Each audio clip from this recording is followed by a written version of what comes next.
welcome to the show. Let's launch our software. And before we start a new score, let's check our playback devices. Make sure we have our configuration set up properly. We have one each of Contact Player 2 and Sibelius Player with our sound sets loaded with the templates we're using. Let's go ahead and create a new score. We'll use our manuscript paper and we'll add some instruments here. Let's do some brass. How about some trumpets, mellophones, baritones, not euphoniums, tubas, and let's do some drumline instruments. Actually, let's do that from the SE6 template also. Do some snares, we'll do some tenors, and we'll use the upper 5 bass drums mapped to the lines. And just hit finish on that. Oh, we need to go back in and move our trumpet staff up, and let's get rid of that default staff while we're at it. Okay. If your sounds haven't loaded, just hit play. If you use a MIDI keyboard for input, select the staff and deselect it. Then you can hit your MIDI keyboard like I'm doing here.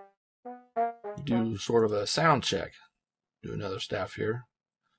Otherwise, if you don't use a MIDI keyboard, you'll still be able to hear your sounds as you input them into the score.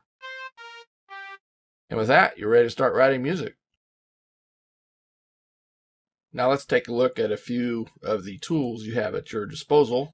We go to Create Instruments, or just hit the I key. The Sibelius templates have their instruments grouped similar to what the library does. In some cases, they'll be exactly the same. Same thing with virtual drumline here. The idea behind this is that you'll know exactly where everything is when you want to use it. The next item we'll look at is a README file, which has setup instructions to get you started, how to read the mapping diagrams, and a few extra items in the appendices. For those of you who use a MIDI keyboard for note input, we have input maps.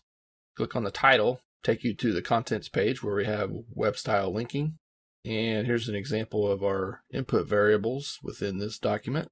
And of course we have all of our drum kits and all the other drumline and auxiliary percussion. And here we have our diagrams file, which has our playback dictionary for your staff text items. And once you get into the pitched diagrams, you probably won't actually use those very much.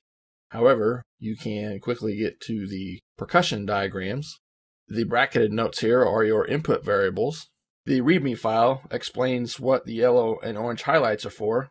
And of course, you have all your kits. And that concludes our overview video for the Sibelius templates. And I know you're thinking, we didn't play that file. And we'll finish up with that.